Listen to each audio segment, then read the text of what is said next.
नमस्कार मित्रों, हम एन भानु और आपका इस चैनल पर स्वागत है। दोस्तों, लास्ट वीडियो में हमने रेशियो एंड प्रोपोर्शन जो है वो समझा था। ये मैंने स्क्रीन वहीं पर रखा हुआ है, इसलिए रखा हुआ है क्योंकि अपने को यहाँ पर समझना है थोड़ा चीज़ को। जो ये मैंने आपको लास्ट वीडियो में पढ़ाया था ना, एडेंडो, सबटेंडो, डिविडेंडो, कंपोनेंडो, अल्टरनेंडो, इन्वर्टेंडो, तो ये सब जो आपको टेंडो टेंडो लग रहे हैं, है ना, ये आपको ज़्यादा काम नहीं आएगा। मतलब इस एग्ज़ाम के हिसाब से ज़्यादा काम नहीं आएगा, राइट। लेकिन अगर आता है तो आपको ये पता होना चाहिए, ठीक है। अगर रेशियो प्रोपोर्शन पूछा जा रहा है तो आता नहीं है लेकिन आ सकता है, तो थोड़ा इनको ध्यान में रखेंगे। कहीं भी अटके तो ये काम कर सकते हैं, इसीलिए थोड़ा मैंने उसको डिटेल में बताया कि वहाँ पर उसको आपको एटलीस्ट हिट कर गया ना, थोड़ा भी हिट कर गया ना, तो आपको आराम से ये सवाल हो जाएगा। चलिए, अभी हम लोग रेशियो एंड प्रोपोर्शन पढ़ने वाले हैं, सॉरी उनका एग्जाम्पल्स पढ़ने वाले हैं। तो आपसे रिक्वेस्ट है, प्लीज़ लाइक, सब्सक्राइब और शेयर कीजिए, दोस्तों को भी बताइए। और दोस्तों, मेरा डिस्क्रिप्शन एक बार चेक कीजिएगा, वहाँ पर आपको कुछ प्लेलिस्ट मिलेंगे। अगर आपको कोई काम का प्लेलिस्ट लगता है तो ज़रूर उनको विजिट करें, ठीक है। सारा आपके लिए ही है। और मैं जल्दी ही आपका जो इसका पेपर 1, जीएस पेपर 1 में ऐसे वगैरह पूछा जाता है, जनजातीय आंदोलन और स्वतंत्रता संग्राम, इस पर पूछा जाता है टॉपिक पे कि शॉर्ट नोट लिखिए, उस तरह की बातें लिखिए, ठीक है। कोल जो रिबेलियन हुआ था उस पर पूछ देगा आपसे कि भाई इस पर शॉर्ट नोट लिखिए, तो आपको लिखना पड़ेगा कि कहाँ से उठा था, कब उठा था, क्या हुआ था, जो क्या मतलब ऐसा इवेंट्स हुआ था जिसके कारण ये मूवमेंट उठा था, ठीक है। तो इन सब के बारे में आपको लिखना होगा। तो हम कोशिश करेंगे कि उन टॉपिक को भी इसी के साथ में, अभी जो मैथ्स चल ही रहा है साथ में, वो भी चलता चले, ठीक है। और आपको मतलब मेंस में आंसर राइटिंग में पॉइंट्स की कमी नहीं होनी चाहिए, ठीक है।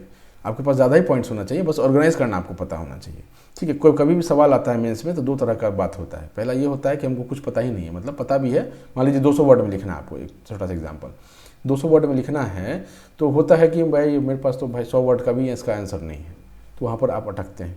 दूसरा होता है, यार इसके बारे में तो मुझे 1000 वर्ड्स पता है, तो वहाँ अटकता है। क्यों अटकता है? इसलिए अटकता है क्योंकि आप 1000 वर्ड में आपको लगता है कि सब लिख दें, लेकिन आप 200 वर्ड लिख सकते हैं, तो क्या होता है, बाकी का जो अपने 201 से 1000 का जो वर्ड होगा बेकार हो गया। तो अब क्या करेंगे, उसको कंसाइज करेंगे। कंसाइज करने का भी तरीका होता है, ठीक है। जैसे तैसे कंसाइज कर दीजिएगा तो एग्जामिनर जो है वो मार्क्स भी जैसे तैसे ही देगा। तो उसको थोड़ा स्मार्ट वे में कंसाइज करना होता है। तो आपको मैं पॉइंट्स बताता हूँ पहले, फिर उसको देखेंगे कि अगर कंसाइज करने की बात अगर होती है वहाँ पर, कोई आप डिमांड करते हैं तो उस पर हम लोग बात करेंगे फिर।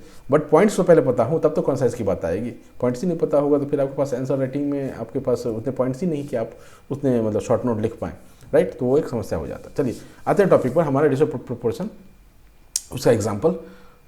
और जो पहला एग्जाम्पल है, आर 4/5 एंड 8/10 इन प्रोपोर्शन, ठीक है। तो रेशियो को हम लोग अनुपात पढ़ लेंगे, और प्रोपोर्शन को हम लोग समान अनुपात पढ़ लेंगे, ठीक है। तो ये पूछा है कि ये समान अनुपात में है या नहीं, तो 4/5 इक्वल्स टू 8/10 है या नहीं, ये हमसे सवाल पूछा है।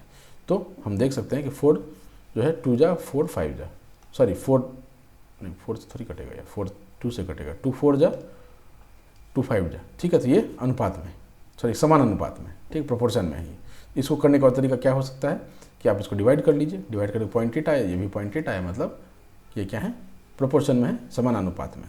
ये इजी क्वेश्चन था, ठीक है। ये बेसिक क्वेश्चन है, जब थोड़े अच्छे क्वेश्चन चलेंगे तो फिर और मैं आपको डिटेल में बताऊंगा चीज़ों को।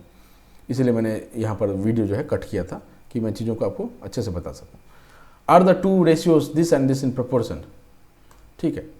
तो इसको क्या करेंगे, पहला वाला फंडा लगाते हैं, ये 0.8 आ गया, ये 0.7 आ गया, ये दोनों बराबर नहीं है, मतलब ये समान अनुपात में नहीं है, ठीक है। इक्वलिटी 8/10 इक्वल्स टू 7/10, ये आपसे पूछा गया है ना। तो ये क्या है, नहीं है। क्यों नहीं है? क्योंकि इसका वैल्यू जो है 0.7 है और इसका वैल्यू जो है वो 0.8 है। तो ये आपका यहाँ पर ये फेल हो जा रहा है और ये समान अनुपात में नहीं है, प्रोपोर्शन में नहीं है। गिवन रेशियोज आर, ठीक है, ये आपको रेशियो दिया गया है। क्या रेशियो दिया गया है, A/B 2:3 है, B/C 5:2 है, C/D 1:4 है। आपसे पूछा है A/B/C बताइए, ठीक है। तो हम इसको क्या करेंगे कि करने के और भी तरीके हैं। एक यहाँ पर दिया हुआ है, पहले मैं एक तरीका बताता हूँ, उसके बाद उस पर देखेंगे कि हमारा इसमें क्या दिया हुआ है, ठीक है। आप इसको A लिखिए, B लिखिए, C लिखिए। A/B क्या दिया हुआ है, 2 3 दिया हुआ है ना। B/C क्या दिया है, 5 और 2 दिया हुआ है, ठीक है। C/D क्या दिया हुआ है, अच्छा D भी है, C/D 1 4 दिया हुआ है, ये आपसे पूछा है। अब आप क्या कीजिए, ये चेक कीजिए कि हमारा रिक्वायरमेंट क्या है, ठीक है। हमारा रिक्वायरमेंट A/B/C ही है, ठीक है, डी का नहीं पूछा, इस टू डी होता तब एक सवाल अलग हो जाता, लेकिन ये डी हमसे नहीं पूछा है। हमारा जो सवाल है वो बस सी तक का ही है। तब सी तक का ही सवाल है, तो हमको लास्ट वाले रेशियो से कोई मतलब नहीं है। क्यों नहीं मतलब है? क्योंकि उसमें तो डी आ रहा है। हमारा तो इतने तक में ही काम बन जाएगा, है ना, हमारा इतने में काम बन जाएगा। ठीक, तो इसमें इसके लिए क्या करेंगे हम कि जो कॉमन टर्म्स हैं उसको हम लोग सेम कर लेंगे। ये हमारा कॉमन टर्म क्या है दोनों में? A is to B and B is to C में कॉमन टर्म हमारा बी है। अगर बी को हम सेम कर लिए तब तो वो रेशियो ए बी सी मिल जाएगा। ठीक है, तो बी को, तो चलिए पहले बी को सेम करते हैं, उसके बाद समझते हैं कि क्या इसमें और कमी रह जाती है। ठीक है, तो बी को अगर सेम करेंगे तो यहाँ 5 और 3 है। ठीक, तो 5 और 3 का एलसीएम क्या हो जाएगा? ठीक है, लीस्ट कॉमन मल्टीपल एलसीएम वो निकालते हैं ना ऐसे करके, 3 और 5 एलसीएम 1 3, 5, ये क्या हो जाएगा? इसका एलसीएम हो जाएगा 3 × 5। ठीक है, हिंदी में इसको लघुत्तम समापवर्त्य, है ना, थोड़ा डिफिकल्ट है, राइट। तो आप समझ गए होंगे मैं किस चीज़ की बात कर रहा हूँ, है ना। तो आ जाइए इस पर। तो 3 × 5 ये 15 जो है हमारा इसका एलसीएम है। अब 15 जो एलसीएम निकालने के लिए क्या करना पड़ेगा? 3 को 5 से, मैंने इसको हम बराबर करना चाह रहे हैं, तो 15 पहुँचना है। 15 पहुँचने के लिए 3 को किससे गुना करेंगे? 5 से गुना करेंगे। और 5 को क्या करेंगे? 3 से गुना करेंगे। नाउ ये तो रेशियो में थे, रेशियो में अनुपात में थे। जब अनुपात में हो तब क्या करते हैं हम लोग? जब नीचे मल्टीप्लाई करते उतना ही ऊपर भी मल्टीप्लाई करेंगे। तो नीचे को क्या क्या किया हमने? 5 से गुना किया है, तो ऊपर को भी, ऊपर वाला कौन है? ए है, तो इसको भी 5 से गुना करेंगे। ठीक, और ये क्या है? ऊपर वाला है जिसको हमने 3 से गुना किया। B/C जो रेशियो है उसमें ये 5:5:2 था, तो इसमें क्या किया हमने? ऊपर वाले को 3 से गुना किया, तो नीचे वाले को भी 3 से गुना करेंगे। ठीक है, तो ये क्या आ जाएगा हमारा? ये आ जाएगा ऊपर A/B/C, this is equals to क्या आ जाएगा? यहाँ 10 आ गया, 10:15:6। समझ में आया अभी आपको? हमने क्या किया, इसको एक बार और बताता हूँ मैं शॉर्ट में। हमने क्या किया,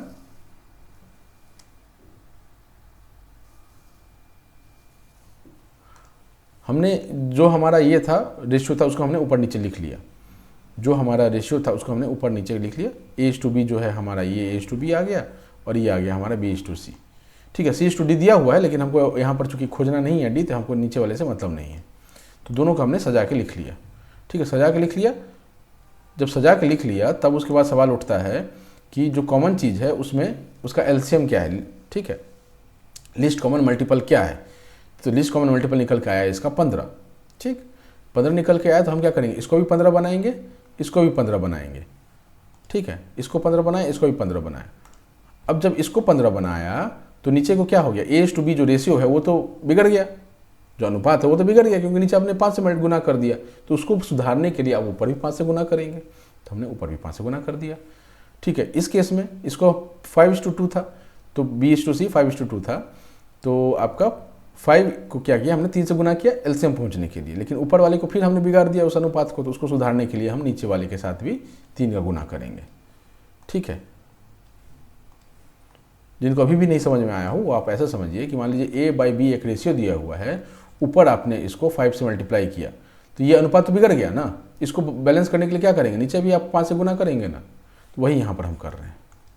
ठीक है, चलिए, उम्मीद आपको समझ में आ गया होगा। नहीं समझ में आया तो कमेंट कीजिए, मैं फिर से और आपके समस्याओं को समझ करके समस्या के हिसाब से बताऊंगा फिर।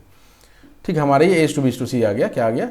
10 × 15 × 6। तो अब ये देखिए कि बीच वाला जो हमने एलसीएम निकाला तो उसी के बराबर हो गया। अब आप एक बार ये चेक कर लीजिए, क्या इसमें कुछ कट खुट सकता है क्या? मतलब और थोड़ा नीचे आ सकता है क्या? तो इसका फैक्टर हमको क्या पता है? 3 और 5 पता है, 3 और 5 पता है। इसका फैक्टर 2 और 5 पता है। ठीक है, इसका फैक्टर हमको 2 और 3 पता है। ठीक है, तो कोई कॉमन फैक्टर नहीं है यहाँ पर, तो मतलब कि और ये कट खुट नहीं सकता है। ये हमारा फाइनल आंसर हो गया, राइट।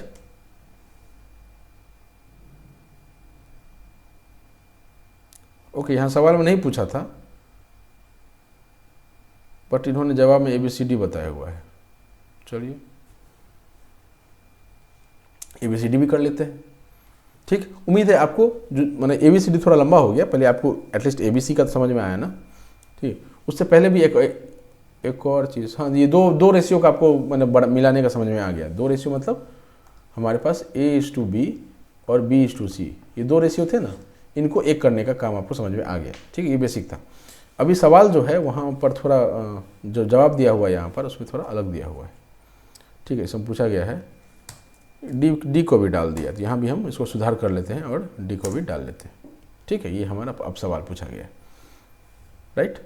अब इसको क्या करें, तो इसको हमने पहले ही सजाया था, उसको देख लेते हैं। चलिए इसको यहाँ, ठीक है ना, हमारा तो हो गया, कोई बात नहीं, ये ठीक चल रहा है अभी भी, इसी को आगे बढ़ा देते हैं। अब आप देखिए कि A/B/C इक्वल्स टू 10:15:16 दिया हो, सॉरी 6 दिया हुआ है।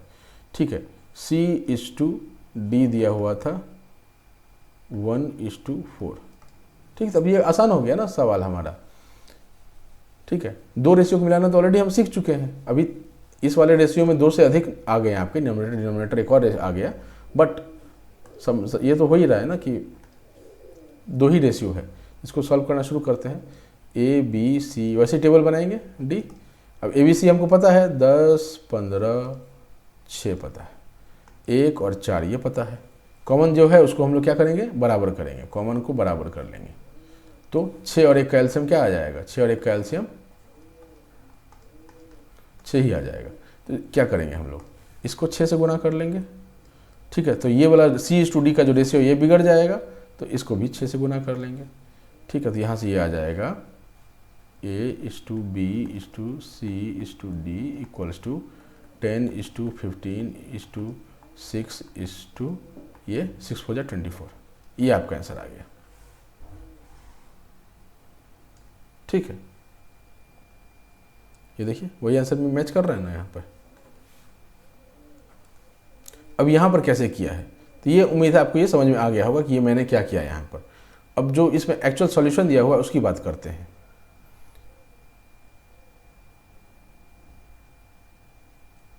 इन्होंने क्या किया है कि वो नंबर सीधा ही खोज लिया है और रेशियो को मल्टीप्लाई कर लिया है और चीज़ों को इक्वेट कर दिया है। ठीक है, अभी आपसे ये पूछेगा कि भाई इसको 5 कहाँ से आया, 3 कहाँ से आया, 6 कहाँ से आया, तो आपको ये पता होना चाहिए कि ये 5 कहाँ से आया, ये 3 कहाँ से आया, और यहाँ पर ये जो साइड में 6 था, 6 वाला जो फैक्टर था, ये 6 जो था ये कहाँ से आया, 6, 3 और ये 5।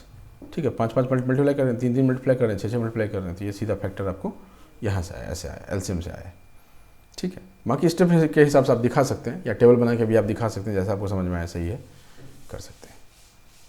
ठीक है, इस तरह से ये हमारा सवाल सॉल्व हो गया। नेक्स्ट पे चलते हैं। आपको ये 2 स्टेटमेंट्स दिए हुए हैं और पूछा है कि ये ट्रू है कि नहीं। बेसिकली ये आप पूछना चाह रहा है कि ये आपका इक्वेशन में है कि नहीं।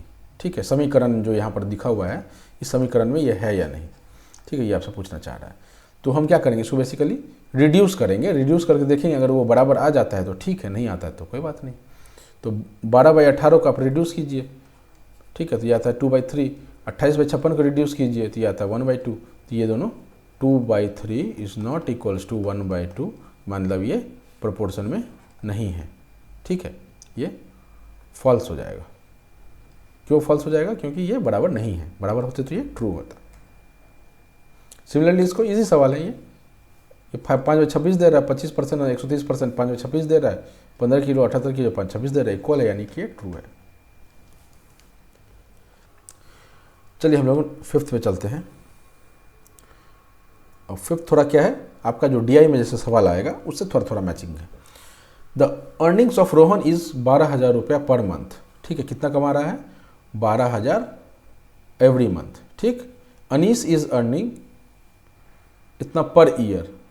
ठीक है, अब क्या होता है कि मतलब स्पीड में जब हम कर रहे होते हैं तो कुछ चीज़ों को मिस कर जाते हैं। यहाँ पर आपको क्या करना है, ये मंथ है। ठीक है, महीने में इसको इतना कमाई हो रहा है और इसका ये सालाना कमाई है, ये दोनों में अंतर है। If the monthly expense of every person are around 9960, दोनों का ही मंथली एक्सपेंस 9960 है, find the ratio of the savings. ठीक है, find the ratio of saving पूछा है। चलिए, तो क्या करना है हमको, सबसे पहले तो रोहन का मंथली सेविंग कितना है, तो पहले उसका मंथली इनकम कितना है रोहन का। रोहन जो भाई साहब हैं इनका मंथली इनकम 12,000 है और मंथली खर्चा उनका इतना है, ठीक है। कमा रहे हैं 12,000, खर्च कर रहे हैं 9,960 रुपये, यानी कि उनका बच कितना आ रहा है, सेविंग्स कितना हो रहा है, वो हो रहा है 2,040 रुपया, ठीक है। अब अनीस भाई साहब जो हैं इनका तो साल का दिया हुआ है, साल में कितना कमा रहे हैं, राइट। तो इसको पहले हम लोग मंथ में लेके चलेंगे, क्योंकि हमारा जो एक्सपेंडिचर है वो मंथ में है और हमको जो बात करना है रेशियो का वो भी मंथ में करना है, ठीक है। तो मंथली इनकम कितना हो जाएगा, इसको 12 से भाग दे दिया, ये आ जाएगा 15,960 रुपये ये पर महीने कमा रहे हैं, ठीक है। इनका बच कितना आ रहा है, ये माइनस कर दिया, बच कितना आ रहा है, तो 6,000 रुपये इनका बच रहा है। अब गौर क्या करना है यहाँ पर, तो पहला चीज़ तो आपने देखा कि क्वेश्चन में जो बारीकियाँ हैं उनको आपको गौर करना है। दोनों का हमको हमारा सेविंग्स निकल गया, 2,040 रुपया और 6,000 रुपया सेविंग्स दोनों का हमारा निकल चुका है, ठीक है। अब हमसे पूछा है अनुपात, ठीक है। If the find the ratio of their savings, ना यहाँ पर लिखा हुआ नहीं है, ठीक है। जो लिखा हुआ नहीं है तो बाय डिफ़ॉल्ट आप क्या करेंगे, रोहन इज टू अनीस कर लेंगे। लेकिन अगर यहाँ लिखा हुआ होता कि अनीस का सेविंग इज टू रोहन का निकालिए तो ए इज टू आर हो जाता। तो यहाँ पर चूँकि नहीं लिखा हुआ तो यहाँ पर अगर ए इज टू आर भी आप लिख देंगे तो गलत नहीं होगा। रोहन इज टू अनीस जो है वो आप बता रहे हैं, यहाँ पर इस सवाल में बताया गया है, ठीक है। 2,040 बाई 6,000, इसको आप कट खुट के ले आइए, 17/50 का ये है। अब कंपैरिजन तो है, ठीक है। तो ये 17 रुपये अगर खर्च कर रहा है महीने का, तो ये क्या कर रहा है, 50 रुपये खर्च कर रहा है, तो कंपैरिजन ही हो गया ना एक ढंग से। एग्जैक्ट अमाउंट आपको नहीं पता, एग्जैक्ट अमाउंट पता तो आप बोल सकते हैं कि भाई 2,040 रुपये जो है आपका ये बचा रहा है, सॉरी नोट खर्चा बचा रहा है, रोहन जो है 2,040 रुपये बचा रहा है और आपका जो अनीश है वो 6,000 रुपये बचा रहा है, ठीक। एक तरीका तो ये हो गया बोलने का। दूसरा तरीका ये हो सकता है कि रोहन अगर 17 रुपया बचा रहा है तो ये 50 रुपया बचा रहा है, दूसरा तरीका ये भी हो गया, ठीक है। चलिए, तो ध्यान क्या देना है, ये कौन आगे आएगा कौन पीछे आएगा, ये दूसरा चीज़ आपको ध्यान रखना है। एक तो क्वेश्चन का बारीकी ध्यान रखना है कि क्वेश्चन में क्या लिखा हुआ है। दूसरा जो जब अनुपात पूछा है तो आगे कौन है और पीछे कौन है, ये ध्यान रखना है। यहाँ पर नहीं लिखा हुआ है तो आप कुछ भी लिख सकते हैं, रोहन इज टू अनीस या अनीस इज टू रोहन, कुछ भी बोल सकते हैं आप। लेकिन यहाँ पर आप ऐसा नहीं कीजिएगा कि रोहन यहाँ लिख दिया और ये जो 2,040 इसको पीछे लेके चले गए और अनीस यहाँ लिखा हुआ है इसको आगे लेके आ गए, ये नहीं करेंगे, ठीक है। चलिए, जिस क्रम में होगा नाम उसी क्रम में उसका ये भी होगा, और क्रम अगर सवाल में दिया हुआ है किस क्रम में आपको बताना है तो आपको वही पकड़ना है। नेक्स्ट सवाल, cost of 20 tons of iron is 6 lakh, what is the cost of 560 kilogram of iron, ठीक है। एक तो ये तरीका है, मैं आपको दूसरा तरीका बताता हूँ।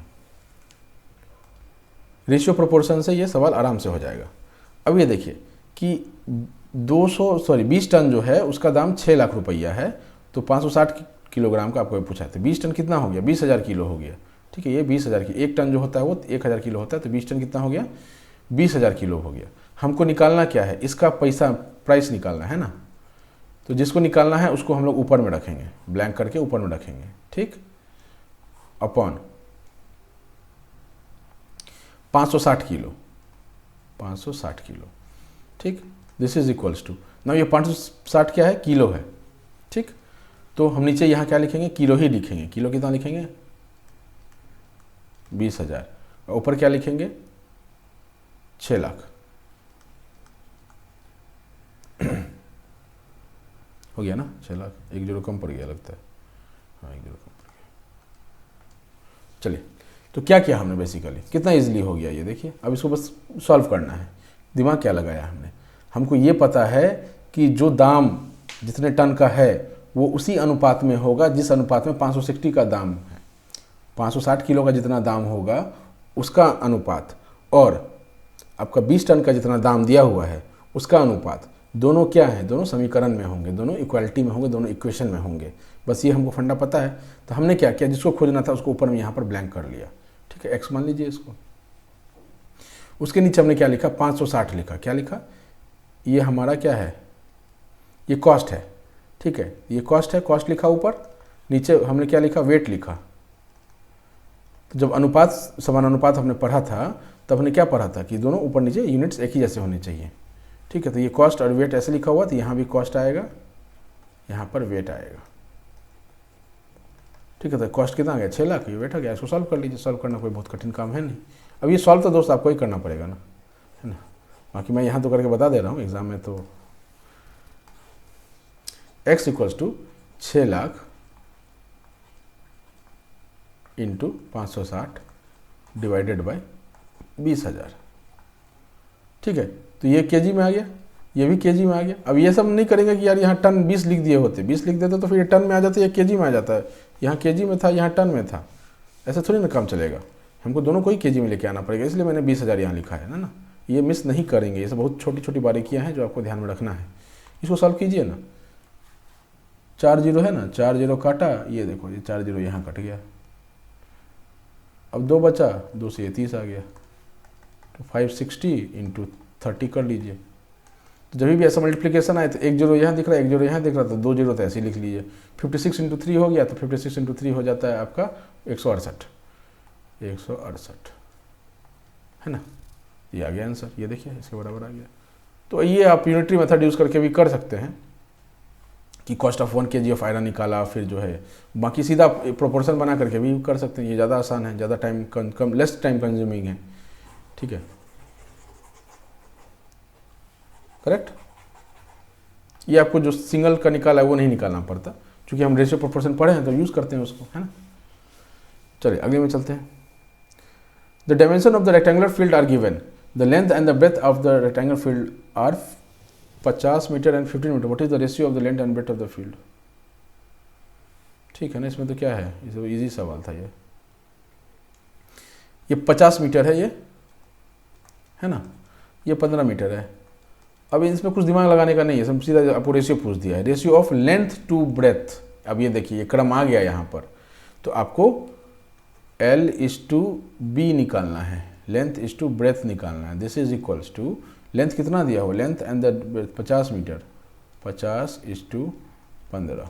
लेकिन वही अगर यहाँ पर उल्टा लिखा हुआ था, ब्रेथ इज टू लेंथ लिखा होता, तब हम B/L निकालते। लेकिन अगर आपको पूछा ये है, पूछा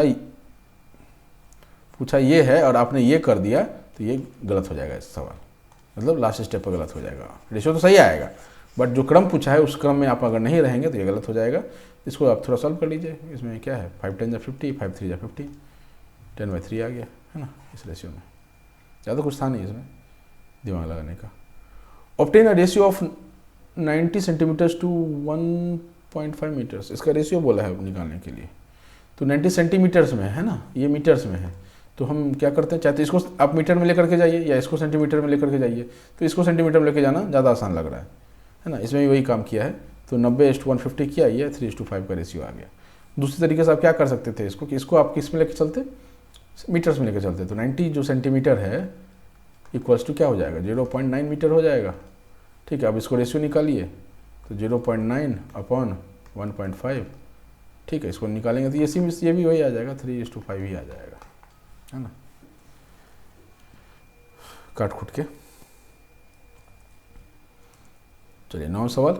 there exist 45 people in an office, out of which female employees are 25, ठीक है, and the remaining are male employees, find the ratio. ठीक है, फाइंड द रेशियो पूछा है। अब यहाँ पे देखिए क्रम दिया हुआ है, females to males, males to females, है ना। तो 45 लोग हैं, तो फीमेल कितनी है, 25 है, 25 फीमेल कितना है, 25 है, मेल कितना हो जाएगा, 45 में से 25 को घटा दीजिए, 45 - 25 इक्वल्स टू 20 आ जाएगा। हमसे पहला सवाल पूछा है कि F/M, female is to mail पूछा है, तो फीमेल है 25, मेल है 20, ये आ जाएगा 5 5 जो 25, 5 4 जो 20। ठीक है, ये तो आपको 5/4 आ गया ए का, ये ए हो गया। बी का क्या पूछा है, मेल इज टू फीमेल पूछा है ना, इसी को उलट दीजिए, 4/5 हो जाएगा, है ना। इसी को क्या करेंगे, उलट देंगे। तो क्रम आपको यहाँ पर ध्यान रखना, वही चीज़ है। क्लियर है ये चीज़। 2 इक्विवेलेंट रेशियोज ऑफ 6:4, 6:4 का 2 इक्विवेलेंट रेशियो बोला हमको लिखने के लिए, कुछ भी कर सकते हैं। 6/4 है, इसको बोला 2 इक्विवेलेंट रेशियो लिखिए, तो क्या करेंगे इसके लिए आप, इसमें कुछ एक दिया हुआ है, किससे मल्टीप्लाई किया, 2 से मल्टीप्लाई किया है, 2 से डिवाइड किया है। चलिए हम क्या करते हैं, इसको 10 से मल्टीप्लाई कर लेते हैं। ठीक है, तो ये क्या आ गया, 60/40 आ गया। 6/4 है, एक और रेशियो निकालना है, तो अब क्या करते हैं, 100 से मल्टीप्लाई कर लेते हैं, क्या आ जाएगा, 6000 600 बाई 400 नॉट 6600, ठीक है। ये दोनों ही हैं, दो रेशियो। आप ये भी ऐसा ही है, कोई सा भी आप नंबर ले लीजिए, यहाँ पर आपको मल्टीप्लाई या डिवाइड करना है। जो जितना मल्टीप्लाई ऊपर करेंगे उतना ही नीचे करेंगे, जितना ऊपर करेंगे डिवाइड उतना ही नीचे भी डिवाइड करेंगे, जो भी आपको सही लगे आप कर सकते हैं। चलिए अगला सवाल, out of total students in a class if the number of boys is 5, 5 लड़के हैं एक क्लास में और लड़कियां 3 हैं, then find the ratio of girls to boys, ठीक है। गर्ल्स और बॉयज के बीच में G:B पूछा है, this is equals to girls 3 हैं, बॉयज जो हैं 5, ठीक है। ये सीधा सीधा आंसर था। 2 numbers are in ratio 2:3, 2 number जो हैं 2:3 के रेशियो में है। If the sum of the number is 60, find the number, ठीक है। चलिए तो एक तो यहाँ पे एक तरीका है, मैं एक और तरीका आपको बताता हूँ। तो अपना मेथड बताऊँ मैं, उससे पहले एक छोटा सा यहाँ पर एक और चीज़ समझने का है, राइट। ये है कि number of girls to boys जो था वो 3:5 के रेशियो में था, है ना। गर्ल्स टू बॉयज़ का जो रेशियो है 3:5 के रेशियो में था, ठीक। तो टोटल जो रेशियो है उसको जब हम जोड़ देंगे तो वो जो हमारा टोटल वैल्यू है, ठीक है, जो रेशियो है उसका जो सम होगा, इसका जो सम होगा, जो एक्चुअल वैल्यू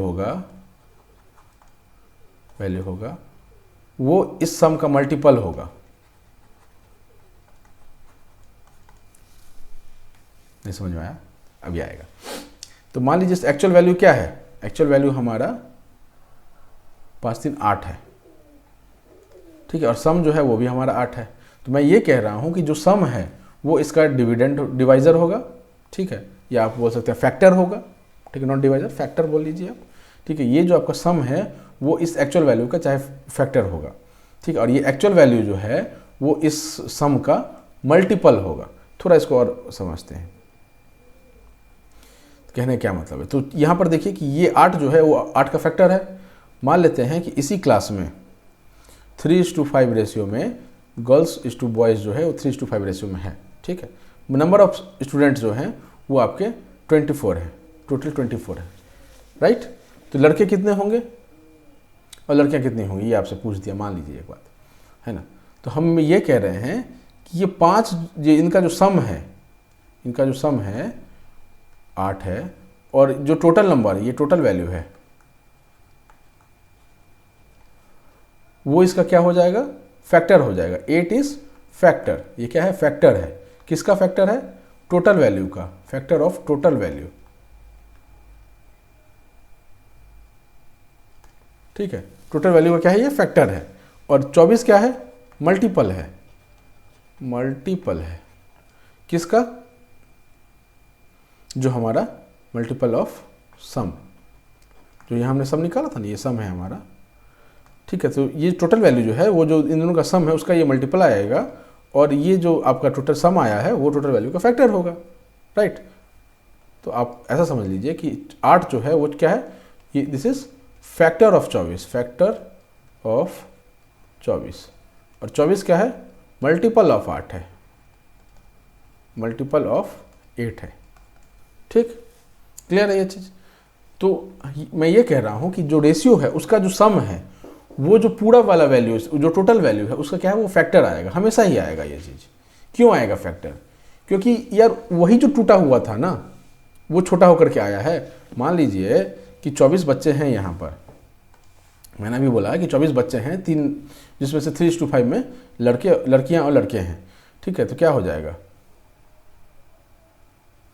9 लड़कियाँ हो जाएंगी, 9 गर्ल्स हो जाएंगी, और 16 बॉयज़ हो जाएंगे।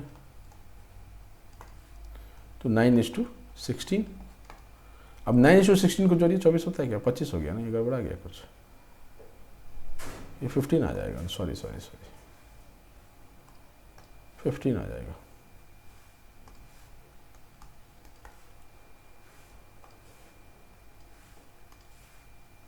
ठीक है। तो क्या कह रहा हूं मैं कि अब इसको छोटा कीजिए, इसको छोटा किया तो क्या आया, 3:5 आया। तो आपने क्या किया, इसमें से कुछ जो है डिवाइड करने वाला जो कॉमन फैक्टर था उसको आपने हटा दिया और रेशियो को एकदम मिनिमम पे लेके आ गए। लेकिन यही रेशियो तो यहाँ पहुँचेगा क्या यूज़ करके, कुछ एक फैक्टर यूज़ कर लेगा, यहाँ पर क्या यूज़ कर रहा है, यहाँ पर 3 का फैक्टर यूज़ कर रहा है, तो 3 से गुना कर देंगे, 3 3 जा 9 और 3 5 जा 15, ये रेशियो वही वापस वही बन जाएगा। इनका जो सम है वो हमारा टोटल वैल्यू के बराबर है। ठीक है, तो आप समझिए कि ये रेशियो जो है वो एक्चुअल नंबर पर पहुँचता है और एक्चुअल नंबर जोड़ करके हमारा टोटल नंबर आ जाता है। तो इस चीज़ को हम क्या बोल सकते हैं कि ये भी जो है वो टोटल नंबर पहुँच सकता है अगर इसमें वही फैक्टर ये कर दिया जाए तो हम इसमें 5 3 8, ठीक है, 8 3 24, इसको जोड़ लिया हमने तो 8 3 कितना आ जाएगा, 24 आ जाएगा। तो उम्मीद आपको ये समझ में आ गया होगा कि मैं कहना क्या चाह रहा हूँ। मैं कहना यही चाह रहा हूँ कि रेशियो का जो सम है वो जो आपका टोटल वैल्यू है उसका वो फैक्टर है। ठीक है, वो उसको डिवाइड कर सकता है। ठीक, तो उसी फंडा को हम लोग यहाँ यूज़ करेंगे। नहीं समझ में आया हो तो प्लीज़ कमेंट कीजिए, मैं फिर से बताऊँगा। ठीक है, और साथ में परेशानी भी बताइए कि क्या नहीं समझ में आया, तो वो उससे मेरे को ज़्यादा क्लैरिटी मिलेगी कि आपको कहाँ पे समस्या हो रही है। कहाँ गया 2:3। तो मैं ये कह रहा हूँ कि ये जो रेशियो है इनका सम कितना है, 5 है, राइट। ये 5 जो है ये इसका फैक्टर है। ठीक है, तो हम इसको क्या बोल देंगे,